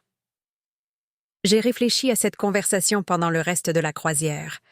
Avais-je appris à mes enfants que je ne méritais pas de considération en ne l'exigeant jamais? Avais-je modelé des relations où une personne donne et l'autre prend en ne leur demandant jamais de donner en retour?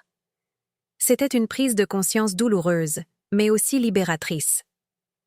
Si je leur avais appris à mal me traiter, je pouvais aussi leur apprendre à mieux me traiter, en refusant d'accepter quoi que ce soit de moi.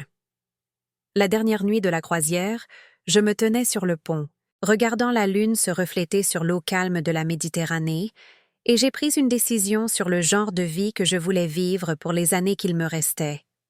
Je voulais des relations basées sur le soin mutuel plutôt que sur le service unilatéral. Je voulais passer mon temps avec des gens qui étaient sincèrement heureux de me voir, pas seulement heureux de voir ce que je pouvais leur fournir. Je voulais utiliser mes ressources limitées pour des expériences et des liens qui m'apportèrent de la joie plutôt que pour résoudre les problèmes de personnes qui auraient inévitablement de nouveaux problèmes à résoudre. Je voulais compter pour moi-même autant que j'avais passé des décennies à compter pour tout le monde. En rentrant à Paris en avion, je me sentais comme une personne différente de la femme brisée qui avait été heurtée par cette voiture 6 mois plus tôt. J'étais encore seule parfois, encore déçue de la tournure de mes relations avec mes enfants, encore en deuil de la famille que je pensais avoir, mais je n'étais plus désespérée. Je n'étais plus disposée à accepter des miettes d'attention en échange d'un soutien financier. Je n'avais plus peur d'être seule parce que j'avais appris la différence entre la solitude et l'abandon. La solitude, c'était ce que j'avais vécu en croisière, du temps seul avec mes pensées, mes rêves et ma propre compagnie. L'abandon, c'était ce que j'avais ressenti pendant des années, entourée de membres de ma famille qui me voyaient comme une commodité. Je préférais de loin la solitude. De retour dans mon appartement de Montreuil, j'ai immédiatement remarqué des changements qui reflétaient mes nouvelles priorités. Les photos sur mes murs n'étaient plus exclusivement des photos de famille. J'avais ajouté des images de ma croisière, des cartes postales d'endroits que je voulais visiter, de petites œuvres d'art que j'avais achetées parce qu'elles me rendaient heureuse plutôt que parce qu'elles servaient un but pratique. Mon réfrigérateur était rempli d'aliments que j'appréciais plutôt que de simples produits de première nécessité. Mes étagères contenaient des romans que j'avais achetés pour le plaisir de lire, plutôt que de simples guides pratiques et textes religieux. J'avais transformé mon appartement en un foyer pour moi-même, plutôt qu'en une salle d'attente pour les visites de personnes qui venaient rarement. 3 semaines après mon retour de croisière, Sophie s'est de nouveau présentée à ma porte. Elle avait l'air mal en point, fatiguée et stressée d'une manière qui a immédiatement activé mes instincts maternels. « Maman, je dois te parler de quelque chose d'important. » Je l'ai laissée entrer, et nous nous sommes assises l'une en face de l'autre à ma table de cuisine comme des négociatrices dans de délicates pourparlers de paix. « J'ai réfléchi à tout ce que tu as dit avant de partir en voyage, » a-t-elle commencé. « Et je me demande si on ne pourrait pas trouver une sorte de compromis. » Mon cœur s'est légèrement soulevé. Peut-être que le temps passé à distance lui avait donné du recul. Peut-être qu'elle avait réalisé qu'elle voulait une vraie relation avec moi plutôt qu'un simple accès à mes ressources. « Je t'écoute », ai-je dit. « Je sais que tu avais l'impression que je n'appelais que lorsque j'avais besoin d'aide, et je peux comprendre que ce soit blessant. Donc je suis prête à faire plus d'efforts pour rester en contact juste pour parler. » C'était un début prometteur. Et je sais que tu t'inquiètes pour ta sécurité financière, ce que je comprends. Donc, je ne vais plus te demander d'argent pour de petites choses. Seulement pour de vraies urgences. Moins prometteur, mais toujours mieux que la dynamique précédente. Mais en ce moment, je fais face à une vraie urgence, et j'ai besoin de ton aide. Et voilà, je suis sur le point d'être expulsée de mon appartement. Mon propriétaire vend l'immeuble, et je n'ai pas les moyens de payer le premier mois, le dernier mois et la caution pour un nouveau logement. J'ai besoin de 12 000 €. Où je vais me retrouver à la rue? 12 000 €. Plus que le coût de ma croisière, plus que ce que j'avais actuellement sur mon compte courant, plus que ce qu'on m'avait jamais demandé en une seule fois. Sophie, je n'ai pas 12 000 €. Tu pourrais les trouver. Tu pourrais prendre un prêt sur la valeur de ta maison, ou emprunter sur ton plan d'épargne retraite, ou quelque chose. Elle voulait que j'emprunte de l'argent pour le lui donner. Elle voulait que je m'endette pour résoudre sa crise du logement. « Pourquoi ne peux-tu pas obtenir un prêt ?» ai-je demandé. « Mon crédit est terrible à cause de toutes mes dettes de carte de crédit. » Et Mathieu, peut-il aider? Il n'a pas ce genre d'argent. Et tes amis? D'autres membres de la famille? Maman, tu es ma mère. C'est ce que font les mères. Voilà encore. La supposition que mon rôle dans la vie était de résoudre des problèmes que je n'avais pas créés avec de l'argent que je ne pouvais pas me permettre de donner. Sophie, Je suis partie en croisière qui a coûté 1500 €. Et tu as qualifié ça d'irresponsable parce que ma famille avait des difficultés. Maintenant, tu veux que j'emprunte 12 000 € pour payer tes frais de déménagement. C'est complètement différent. La croisière était un luxe. C'est une nécessité. Une nécessité créée par tes propres choix financiers. Son visage s'est durci. Alors tu vas juste me laisser devenir sans-abri. Je ne te laisse rien faire. Je refuse de résoudre un problème que tu as créé et que tu es capable de résoudre toi-même. Comment? Comment suis-je censé résoudre ça moi-même? De la même manière que des millions d'autres adultes résolvent les problèmes de logement. Tu prends un deuxième travail. Tu trouves des colocataires. Tu déménages dans un endroit moins cher. Tu demandes de l'aide à des amis. Tu contactes les services sociaux. Tu te débrouilles. Je n'arrive pas à croire à quel point tu es devenue froide. Froide. Refuser de m'endetter pour financer ses choix de vie était froid. Sophie, si j'empruntais 12 000 € pour te les donner, que se passerait-il la prochaine fois que tu aurais une crise financière? Il n'y aurait pas de prochaine fois. Il y a toujours une prochaine fois, parce que tu n'as jamais appris à vivre selon tes moyens et tu n'as jamais eu à l'apprendre parce que j'ai toujours été là pour arranger les choses. Nous nous sommes regardés à travers ma table de cuisine et j'ai pu voir le moment où elle a réalisé que je n'allais pas changer d'avis. « Très bien », a-t-elle dit en se levant. « Mais ne t'attends pas à ce que je vienne en courant quand tu auras besoin d'aide un jour. » C'était la même menace que Mathieu avait faite, mais cette fois, j'ai répondu différemment. « Sophie, tu ne m'as jamais aidée quand j'en avais besoin. Tu n'es pas venue à l'hôpital quand j'ai été renversée par une voiture. Tu n'as pas pris de mes nouvelles pendant ma convalescence. Tu n'as pas proposé de m'aider pour les courses ou le ménage quand je ne pouvais pas marcher correctement. L'idée que tu ne m'aiderais peut-être pas à l'avenir n'est pas une menace. C'est une continuation du statu quo. » Elle est partie sans un mot de plus, claquant la porte de mon appartement assez fort pour faire trembler les murs. Assise seule dans ma cuisine après, je me sentais étonnamment calme. L'ancienne Hélène aurait été dévastée, serait restée éveillée toute la nuit à s'inquiéter pour la situation de sa fille, aurait probablement appelé la banque le matin pour se renseigner sur les options de prêt. Mais la nouvelle Hélène comprenait quelque chose que l'ancienne n'avait jamais compris. Je n'étais pas responsable des conséquences des choix des autres, même quand ces personnes étaient mes enfants. La crise du logement de Sophie était le résultat d'années de mauvaises décisions financières rendues possibles par ma volonté de résoudre ces problèmes à sa place. Si je continuais à la renflouer, elle n'apprendrait jamais à gérer sa propre vie et je ne serais jamais libérée du cycle de crise et de sauvetage qui avait défini notre relation. 2 mois plus tard, j'ai appris que Sophie avait résolu son problème de logement exactement comme je l'avais suggéré. Elle avait trouvé des colocataires, déménagé dans un quartier moins cher et pris un travail le week-end pour compléter ses revenus.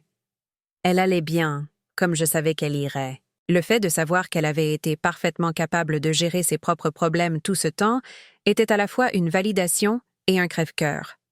Combien d'années avais-je passé à résoudre des problèmes qu'elle aurait pu résoudre elle-même?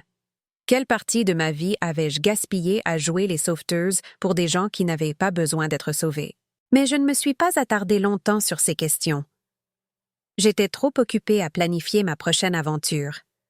Avec l'argent que je n'envoyais plus à mes enfants chaque mois, je m'étais inscrite à un cours de photographie au centre social. L'animatrice était une femme nommée Rosa qui avait immigré du Salvador il y a 30 ans et parlait de la lumière et de la composition avec la passion de quelqu'un qui avait trouvé sa vocation sur le tard. La photographie, c'est voir, nous a-t-elle dit lors du premier cours. Pas seulement regarder, mais vraiment voir. Et pour voir clairement, il faut être présent, pas distrait par ce qui a été ou ce qui pourrait être. C'était exactement la philosophie que j'essayais d'appliquer à ma propre vie. Être présente dans ma propre expérience au lieu de m'inquiéter constamment des drames de mes enfants. J'ai acheté un bon appareil photo d'occasion et j'ai commencé à prendre des photos de mon quartier avec un regard neuf. Le jardin communautaire où de vieux hommes débattèrent de politique en arabe, les parties d'échecs sur le trottoir devant le salon de coiffure, la façon dont la lumière de l'après-midi tombait à travers les grilles du métro sur les visages des voyageurs.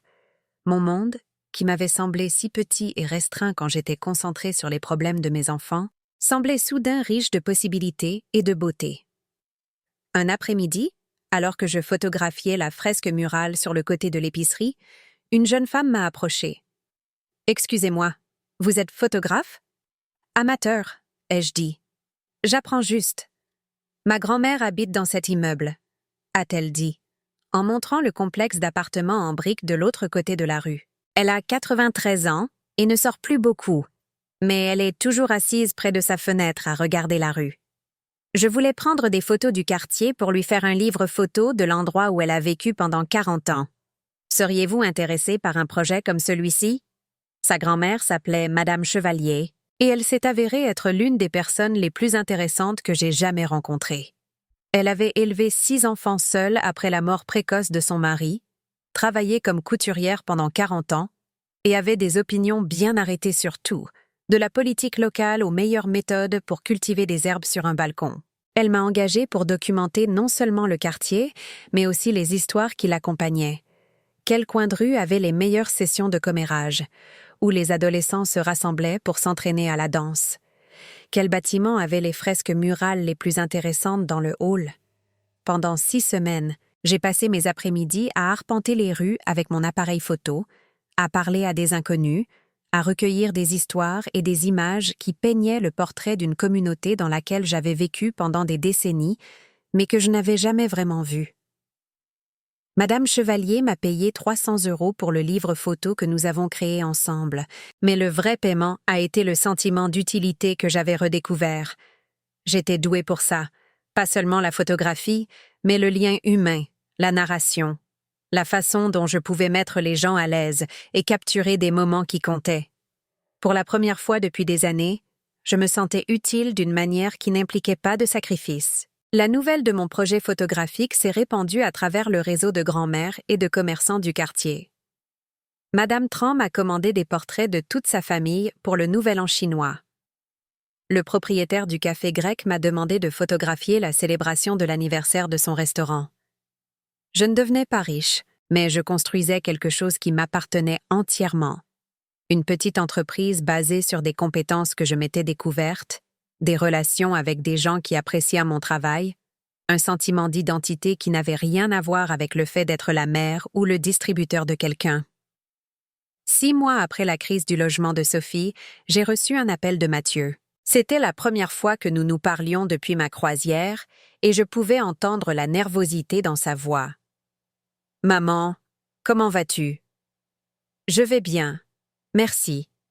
Et toi? »« Bien, tout le monde va bien. Écoute, je me demandais si tu aimerais venir à la fête d'anniversaire d'Emma le week-end prochain.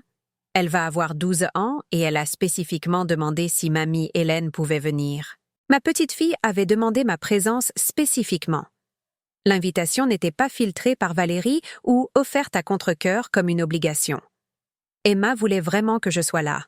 « J'adorerais venir », ai-je dit. « Super. C'est chez nous samedi à 14 h. Rien d'extraordinaire, juste du gâteau, des cadeaux et quelques-uns de ses amis. Est-ce que je dois apporter quelque chose? Juste toi-même. »« Oh! Et maman? » J'ai réfléchi à notre dernière conversation et je voulais te dire que je suis désolée de la façon dont ça s'est passé. J'étais en colère pour des choses qui n'étaient pas vraiment de ta faute. Ce n'était pas une excuse complète, ni une reconnaissance totale de la façon dont il m'avait traité au fil des ans, mais c'était plus de conscience de soi que Mathieu n'en avait jamais montré. Merci de dire ça. Je vous verrai samedi. La fête d'anniversaire d'Emma était exactement ce que la fête d'anniversaire d'un enfant devrait être. Chaotique, joyeuse et entièrement centrée sur le fait de célébrer une fille de 12 ans. Emma m'a serrée dans ses bras quand je suis arrivée et m'a tenue au courant tout au long de la fête de qui était qui et de ce que tout le monde pensait des décorations. « Mamie Hélène, viens voir ma chambre. » Je l'ai redécorée moi-même. Elle m'a entraînée à l'étage pour me montrer sa chambre nouvellement réorganisée, peinte dans des couleurs qu'elle avait choisies et décorée d'œuvres d'art qu'elle avait faites. « Maman a dit que tu es photographe maintenant, » a-t-elle dit. « C'est trop cool. Tu pourrais m'apprendre un jour? J'adorerais. Vraiment? Tu pourrais venir après l'école un de ces jours, et on pourrait se promener dans le quartier en prenant des photos. Je parie que je pourrais te montrer des endroits que tu n'as jamais vus. » L'enthousiasme dans sa voix était contagieux. Cette belle enfant créative voulait passer du temps avec moi, non pas parce qu'elle avait besoin de quelque chose de moi, mais parce qu'elle était sincèrement intéressée à apprendre quelque chose que je savais enseigner. Plus tard, alors que la fête se terminait et que d'autres parents récupérèrent des enfants fatigués, Mathieu m'a approché dans la cuisine. « Emma t'aime vraiment », a-t-il dit. « Elle parle beaucoup de toi. Je l'aime aussi.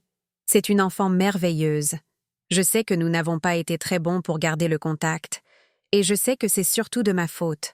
Je me laisse emporter par le travail et la routine quotidienne, et j'oublie d'appeler les gens juste pour prendre de leurs nouvelles. » C'était un autre petit moment de prise de conscience, une autre fissure dans le mur défensif qu'il avait construit autour de son propre comportement.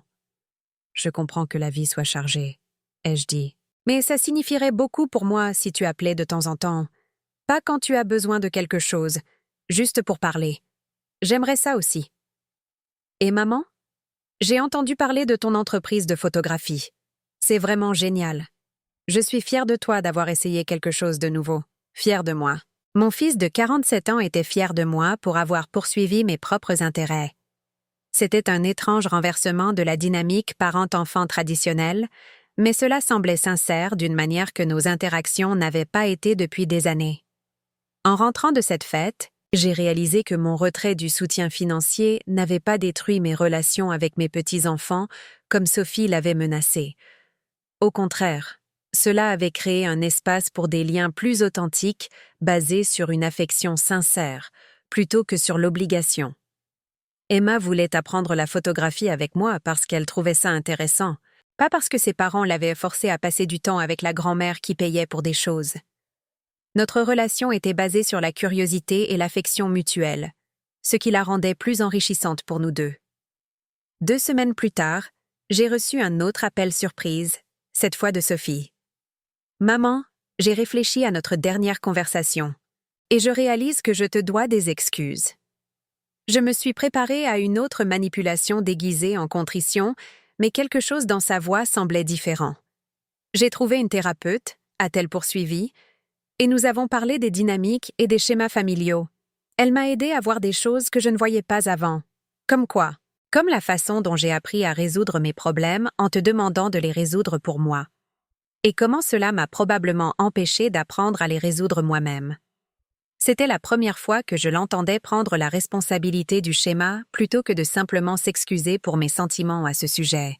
Elle m'a aussi aidé à comprendre que te demander d'hypothéquer ton appartement pour mes frais de déménagement était complètement inapproprié. J'étais en mode crise et je ne réfléchissais pas clairement, mais ce n'est pas une excuse.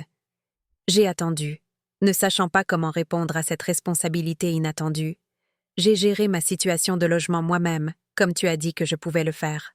Ce n'était pas facile, mais ce n'était pas non plus aussi impossible que je le pensais.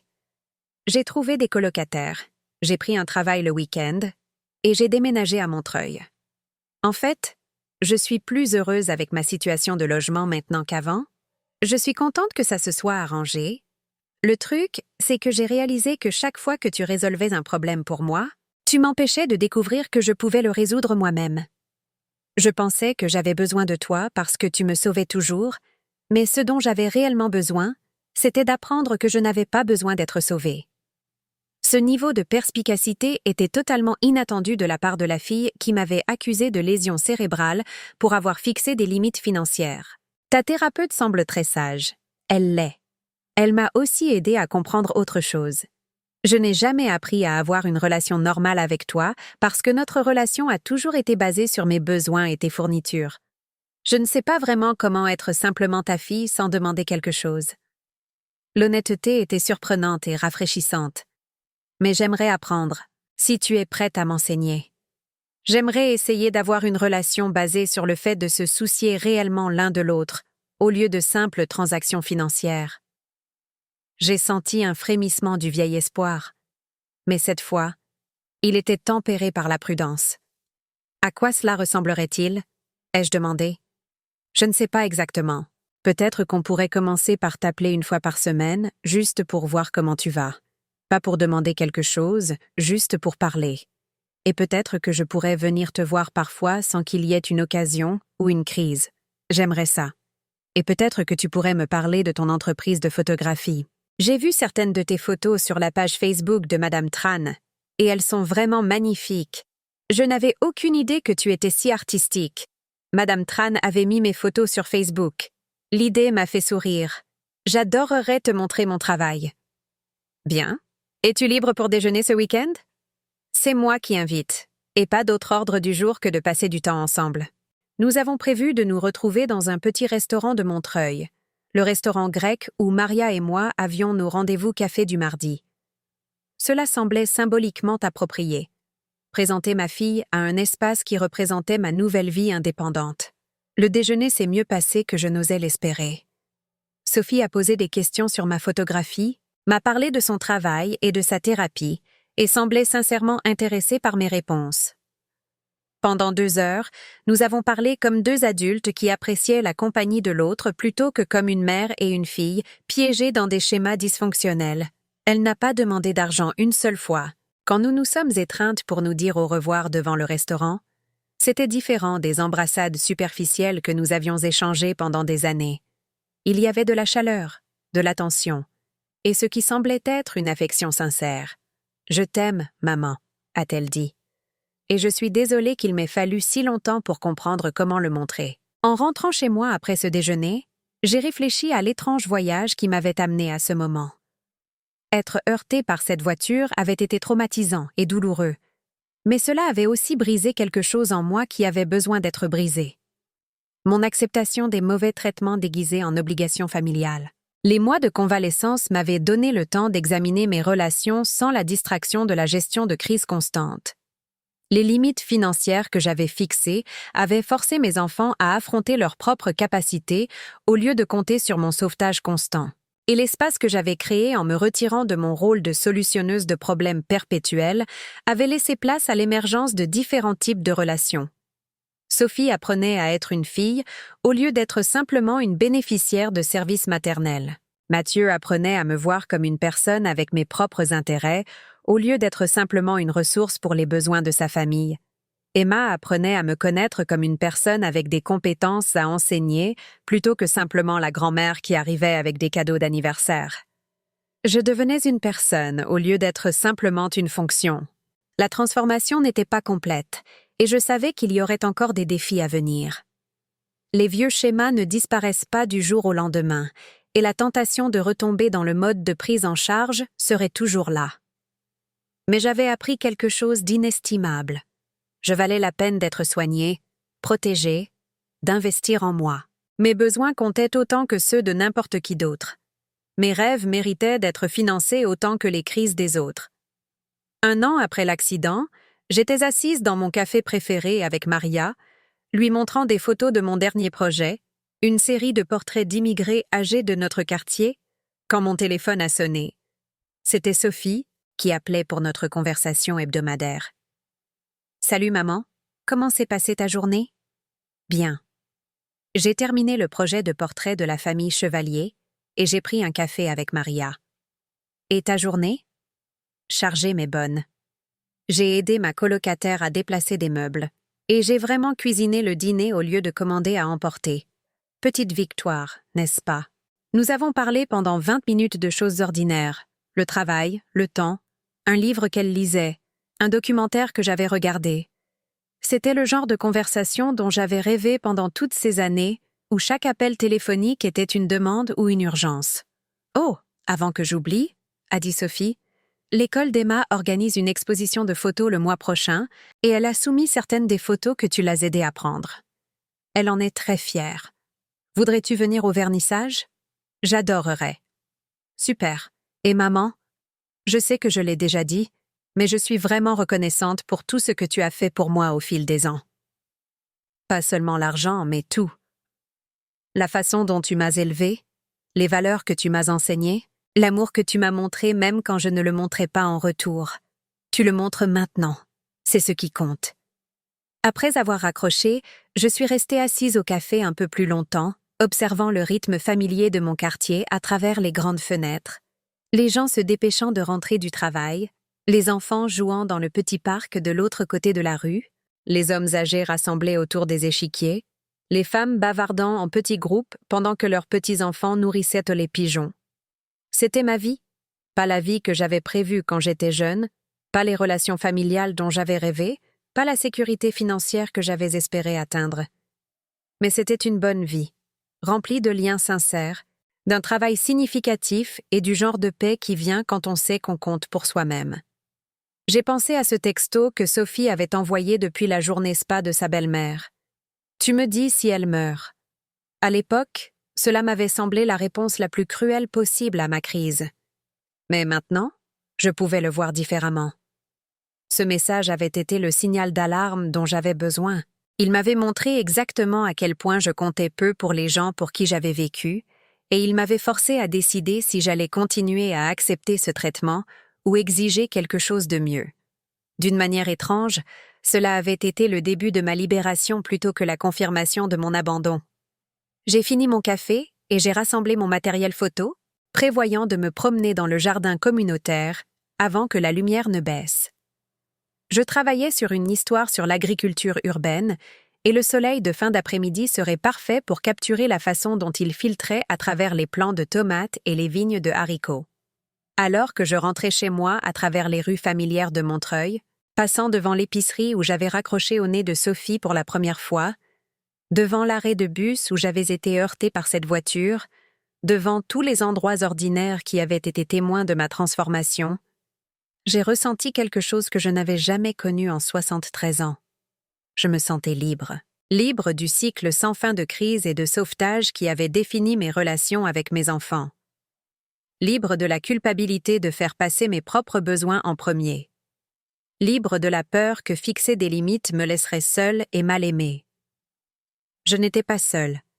J'étais entourée d'une communauté de personnes qui m'appréciaient pour qui j'étais plutôt que pour ce que je pouvais leur fournir.